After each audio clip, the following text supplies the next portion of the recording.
Hi people, it's Angie again, angelascashes.org. Angie Power Disney.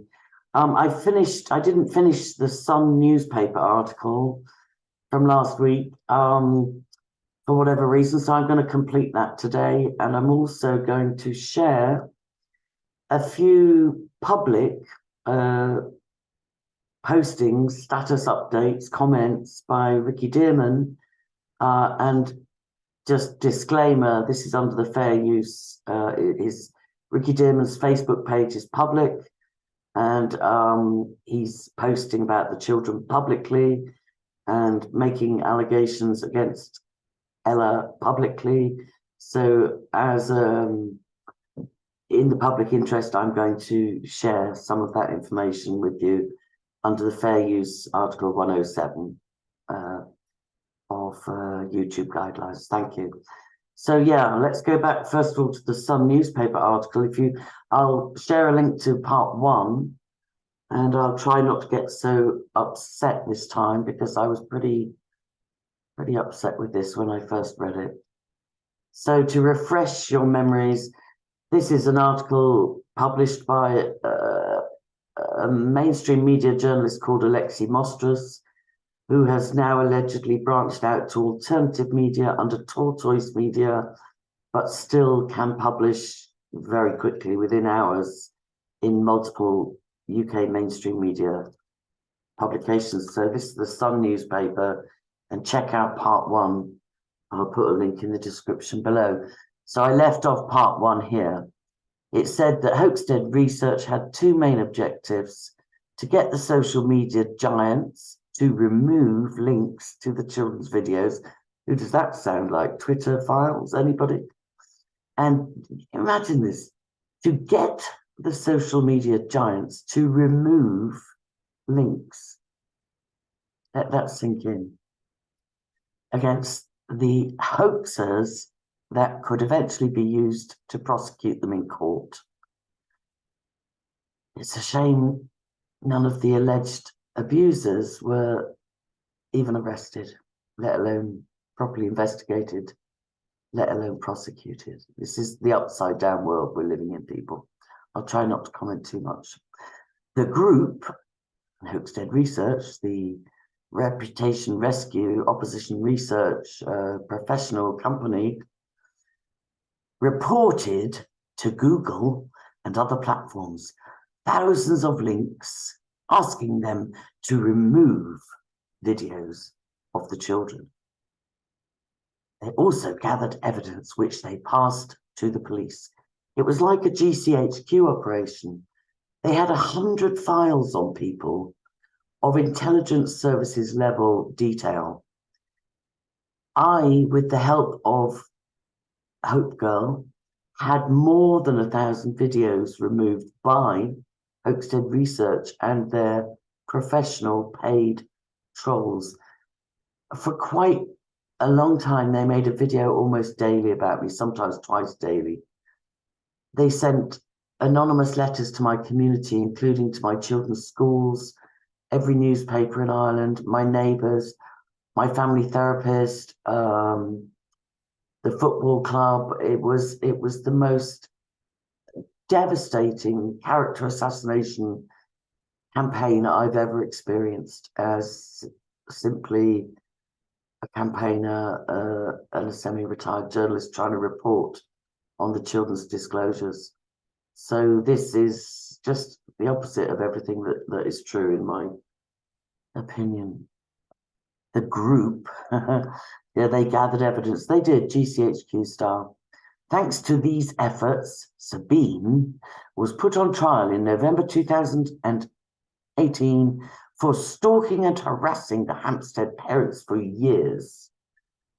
What Sabine did for years was campaign for children, against forced adoption, and against the children who alleged abuse to usually the mothers, not always, but usually, being given to the custody of the person they alleged abuse by. In her sentencing remarks in 2019, Judge Sally Carhill, KC, King's Counsel, well, she was Queen's Counsel then, said the case against Sabine was, quote, one of the most serious cases of stalking and breach of a restraining order that there can be. The restraining order was illegal. I'm just giving you a lot of information here, people, but I know that researchers all over the world are looking again at this case, which one could say has been brought to the forefront again, just like with eBay, by Ricky Dearman giving the story to Alexei Mostros of Tortoise Media and Channel 4 for their upcoming documentary. The restraining order was absolutely unlawful. There was a trial taken against Sabine McNeill and Ved Chowdhury, Neelu Berry, and it collapsed, and the jury was dismissed. The trial collapsed, and the jury was dismissed. But after dismissing the jury, the judge then made a restraining order, totally unlawfully, with the most ridiculous things like anybody who goes within 500 meters of the school or the church or any of the alleged locations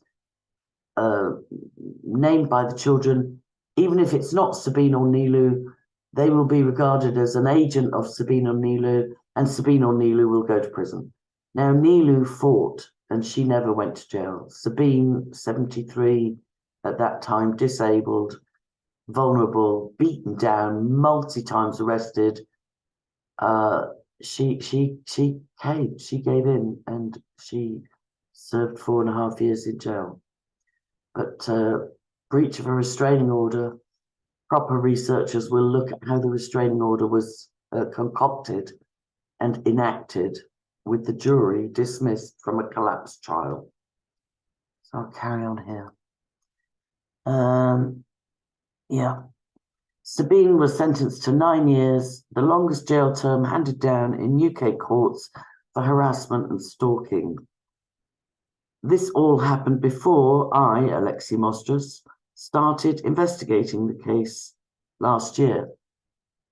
Now, the question I have for Alexei Mostros is he duped or is he complicit?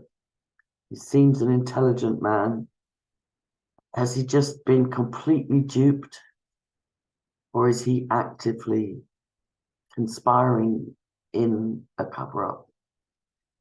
By then, Sabine had served 4 years and been deported to her native Germany. I need to interrupt myself again as well here. I've been talking to somebody very well connected with retired police at a high level.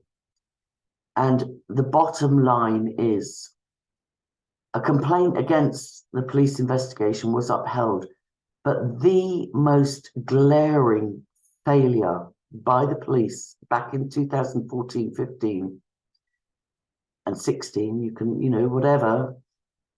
And Alexei describes this as the most dangerous conspiracy theory in the UK.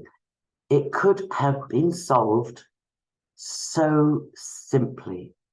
The children described at great detail and drew pictures of body markings, piercings, tattoos, scars on multiple of their perpetrators. It would have been an open and shut case to have arrested and interviewed the alleged perpetrators, which they had legal grounds to be interviewed because there were 2 witnesses, not just one, to arrested and interviewed them and subjected them to a medical examination, just like Michael Jackson undertook and other people, to verify, okay, the children says this one has a blood red birthmark, this one has tattoos, this one has piercings all down this part of the body, this one has so on and so forth. That would have been the case open and shut. Either the children were telling the truth or they weren't. But the police never arrested, interviewed. They interviewed the father by invitation, forewarned, and didn't even press him when he admitted things that were utterly shocking. Utterly shocking. They didn't even press through on that Ray Savage, whoever it was interviewing him. It was just a friendly chat, not under caution and forewarned. And even in that friendly chat that Ricky Dearman had, he disclosed and admitted a couple of the allegations made by the children, and they weren't followed up on. So the point that this person that I was talking to was the biggest failing by the investigation was never to have verifiable evidence about tattoos, body piercings, scars, and birthmarks. Right, so I'll carry on. So, but neither Ella nor Abraham, the originators of the hoax, so again, you're making a presumption here, had faced any consequences for what they allegedly did to Ella's children. Oh, glad you put allegedly in. You did call them originators of the hoax, though, without any alleged there. Police seem to have given up. No, here's why I believe neither Ella nor Abraham were arrested. Because in their defense, they would have been able to require discovery, proper discovery of all the evidence, and bring that to bear, plus witnesses, plus expert witnesses, plus corroborating evidence that was found subsequent. They would have been able to bring all that to bear in a court case, and still could. So it wasn't that the police gave up. It was not strategically in their favor to arrest either Ella or Abraham, because they did not want discovery of the full truth. In my opinion, I'm still sounding angry, but here we go. I felt, this is Alexei, this had to change. Well, we can't have the police giving up. So I spent weeks tracking down Ella and Abraham, as well as digging into their pasts. You didn't dig very deep, Alexei. Like I say, are you duped or are you complicit? My investigation found out that Abraham was now living in Marrakesh, the main tourist city in Morocco. He's had a home there for decades. That's where they were on holiday when the children disclosed. That's where part of his family heritage is, from Morocco. When I went there to find him, he was not at home. 2 sources said he had flown back to the UK. My information is that sources said they were offered money to dish some dirt on Abraham. Any answer to that, Alexei and your crew? Let's scroll down a bit, please, Aaron. 2 sources. Right, no, we've gone too far. Yeah, it said they had flown back to the UK. 2 sources. Yeah, the sources that allegedly were offered money to dish some dirt on Abraham. When the British police learned that Abraham might be in London, they issued a new statement. A spokesman stated, following new information coming to light in August 2022, officers have reopened an investigation. Now, this is good news. This is good news for Ella and Abraham, and hopefully the children. Officers have reopened an investigation into child abuse, which was reported to have taken place in Hampstead in 2014, and for years before that, sadly, if the children are to be believed. So that's great news. The case is reopened. This is a case of shooting yourself in the foot. Again, just like the eBay promo, shooting yourself in the foot, the truth will come to the surface. When the British police, they issued a statement. The case, the officers have reopened. So I pray that's still the case. It seemed that after 8 years of inactivity, at least now something was happening. Thank you, Alexei. I'm glad too. This is Sabine, international scientist, mathematician, ex-CERN employee, ex-speaker at the European Parliament, who Alexei just described as an old age pensioner. an informal legal advisor known as a Mackenzie friend. That was just one of many things she did, believe you me. Carry on. There's Ella, another unflattering photo. Used her YouTube to cause a web of lies. Again, that's defamation. That's outrageous. Hampstead, North London. Let me just see. That's very, no, I want to see that photo again. It's very generic. It doesn't show. Anyway, never mind. Right. Home to the celebrities, indeed it is. And again, I asked the question, why did he single out Helena Bonham Carter? And it says, and Ella, question mark? After contacting her through another conspiracy theorist, I can't believe you wrote this with a straight face, Alexi. I spoke to her for hours over a Zoom call. Yeah, you ambushed her, you groomed her, you led her to believe you were a friendly ally. You ambushed her, shame on you. At first, she was friendly. Yes, of course she was. She needs help. But the more I pushed her, the colder she became. By the end, she cut off contact, threatening to take legal action against me. Yep, well deserved. Much like Richard D. Hall telling the BBC he wouldn't trust them as far as he could throw them and did not wish to participate in their documentary. They ambushed him and they got him expelled from his place of work and did a hatchet job, which if it had been the other way around would have been called stalking and harassment. If it wasn't done by the BBC against Richard D. Hall, it would have been called stalking and harassment.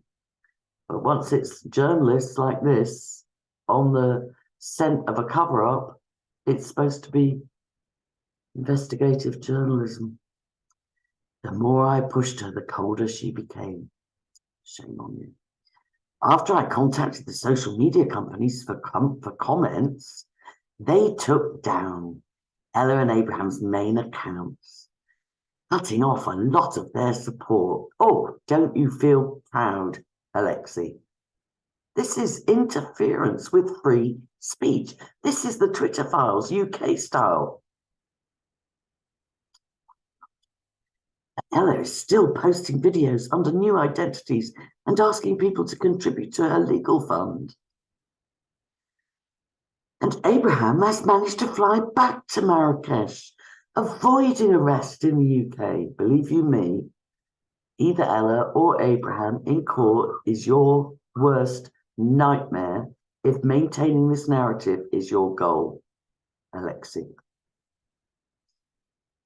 So on one level, my efforts to bring accountability to the victims, I wish your efforts were to bring accountability to the victims. I wish it was. I still pray for you to see the truth and let it set you free and fall on the right side of history. That's what I pray. Have failed, so he's feeling a bit sorry for himself. This is not a personal attack, Alexi. This is not a personal attack at all. And yet for some of the hoax's victims, the situation is not as bleak as it once was. One told me, finally, the social media companies have taken action and the police seem interested again. At last I can sleep at night. And then it highlights that the name, although the name of Ella and Abraham were not only not changed, they were highlighted with multiple photographs, the name of Ricky was changed. And as I announced at the beginning of this, Ricky Dearman's Facebook is still public, has multiple photos, including the thumbnail. And I'm going to share with you what he's been posting, because again, in a knee-jerk reaction response, damage limitation, damage control, the hoaxed podcast series, which originally you had to pay to view, have now been put public on YouTube, all of them, all at once, much to Ricky's delight. So I'll just look at this, I'll just read you a few statuses from Ricky's recent Facebook postings on public, shared for the purpose of transformation and education. under the Fair Use Copyright Laws, Section 107. Hi, everyone. This is Ricky. I hope all is well. Prayer, heart, prayer. Here's the podcast, and it's now free. That's been done on My Situation. What the sick, evil, twisted ex and her boyfriend did to my children. And the fifth or sixth podcast is the ex's boyfriend's family, letting people know that he beat his children many times and told the same lie about me to another guy years before who was going out with his ex.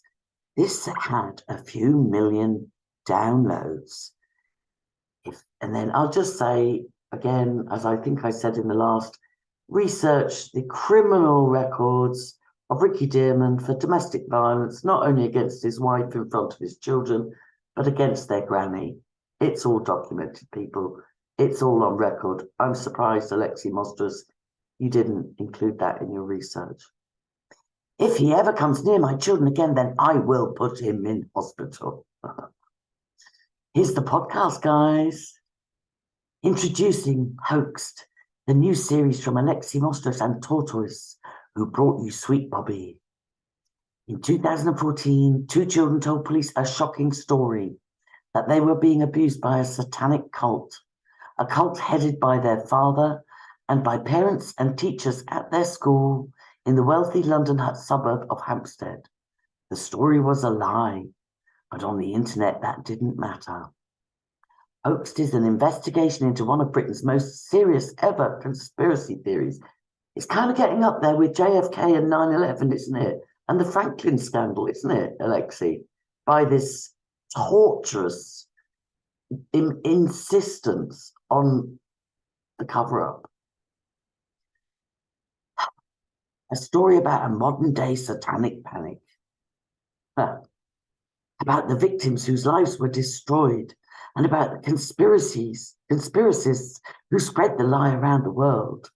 Oh, and it's about our hunt for the perpetrators, the people who forced the kids to lie, the ones who started it all, meaning Ella and Abraham.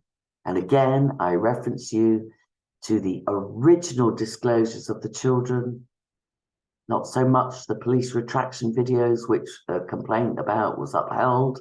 The original disclosures of the children.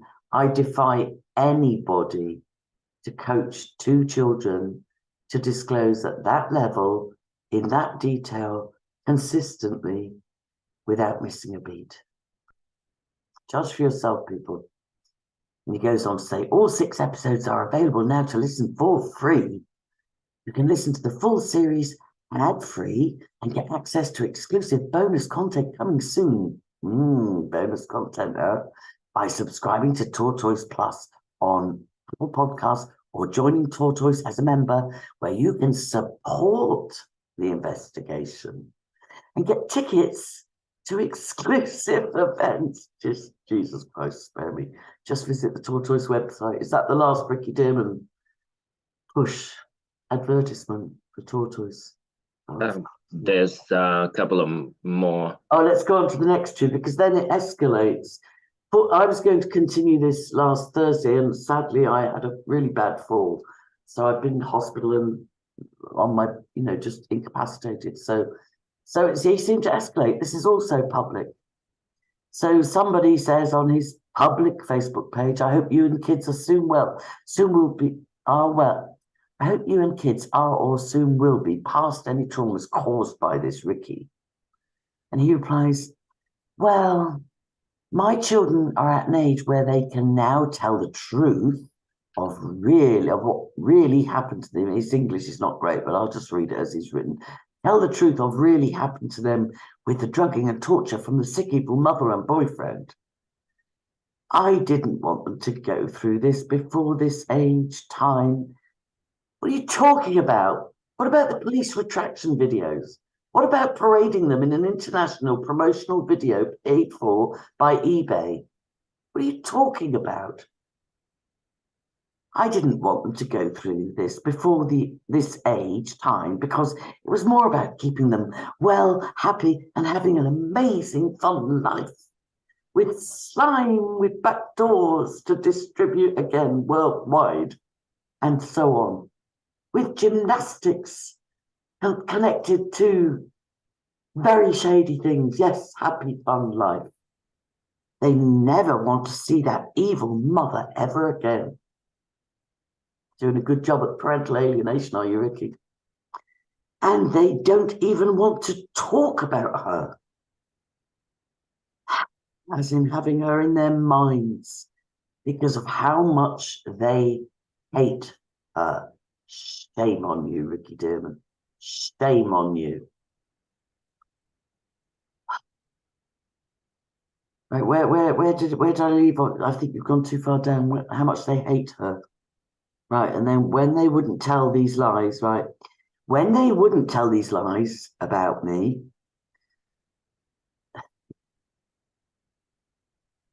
when they wouldn't tell these lies about me, when they waterboarded them and smashed their heads open, hitting them with metal spoons, smashed their heads open. You for real? Please, people, find the original evidence. Please find the medical evidence. It was all scrubbed off the internet. This is the biggest cover-up since, like, Franklin, Presidio, McMartin, 9/11, JFK, you name it. It's disgraceful. When they wouldn't, and they waterboard, smashed their heads open. That's a lie. And the only person that did that kind of head damage was you, Ricky, according to the disclosures and medical evidence. Hitting them with metal spoons. Then they heated metal spoons up on a gas stove and melted it in my daughter's face and told them that they were going to bury them alive. If a metal spoon was heated on a gas stove and melted into your daughter's face, do you not think she would bear scars for life, Ricky Dearman? You really protest too much. It was then, based on them thinking that they were going to die, that they agreed to telling these lies about me. I wonder what time this was written. It sounds like a very late night. 28th of January, actually. Yeah, but I just wonder, was it one of those late night, early morning, white powder infused posts? I don't know. The 3 police interviews of my children, the first 2, my children still said this was true. They said it to foster carers too. More than one foster home. Foster homes where the children were placed reported that the children were still consistently disclosing the same allegations against you, Ricky Dearman, and their headmistress, and the school nurse, and the school teacher, and the priest, and the Kafkas, and the social workers, and other parents. They disclosed multiple times, Ricky Dearman, and you know it. The 3 police interviews of my children, the first 2, my children still said this was true. However, this was because they were still living with that mother and boyfriend. No, of which they were too scared. They weren't still living with them. The police retraction videos were made when the children had been kidnapped from the mother. She went with them to disclose in a police station and never got the children back. They were kidnapped, ambushed, and completely failed.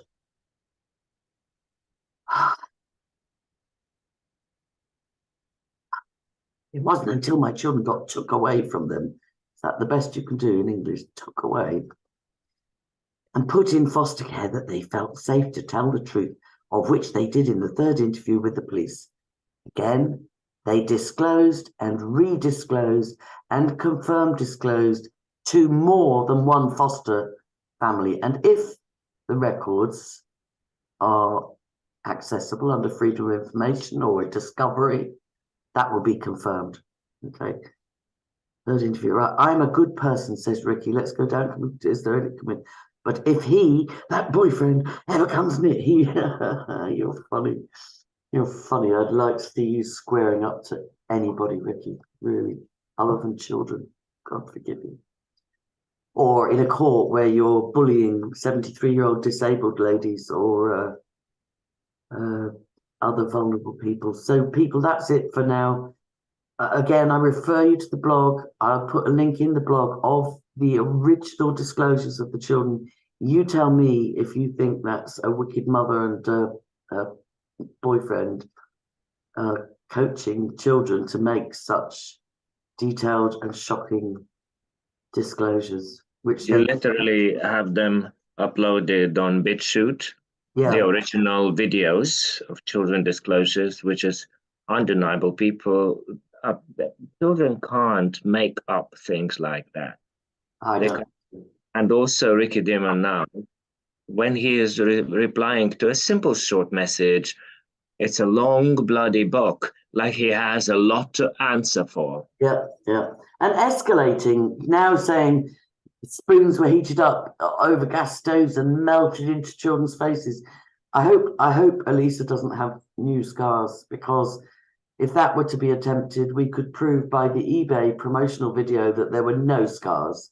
There were no scars then, and if there are scars now, it's been done by It's him. been done since then, yeah. And the same with the police disclosure videos. The children looked heavily drugged, they looked utterly traumatized, but there were no melted metal spoons. Elisa was angry with her father. But it was very clear to see in that video.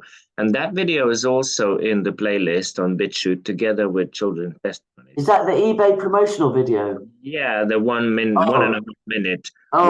If looks could kill. With his children, if looks could kill. So, Alexi, do a bit of research into Ricky's criminal background, including domestic violence, please, and do some research into Dr. Deborah Hode's original medical, and have a look at the original videos. If you haven't, I can't believe.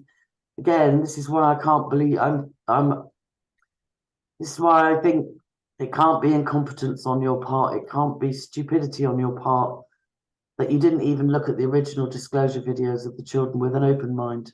And that's all I ask from my audience. Please look into this, and pray and do what you can to help keep following this case. They are determined to bring it back to life, and the truth will never die. The truth will never die. So no matter how many times they try a new offensive or a new cover-up, the truth will rise to the surface in Jesus' name. The very sad thing is that the children, it seems, are being very much groomed to retract again. And this time on a bigger scale. So pray for the children that the scales would drop from their eyes, the fear would be removed from their, they're in danger. They're in we believe they've been in danger ever since they were kidnapped, and the case covered up again. So, and for those that are aware of trauma-based mind control, hypnosis, torture at the hands of the true culprits, please pray for the children to safely deprogram and not be forced into this mammoth fake news spectacle that they're expected to perform this year and next year as they come of age.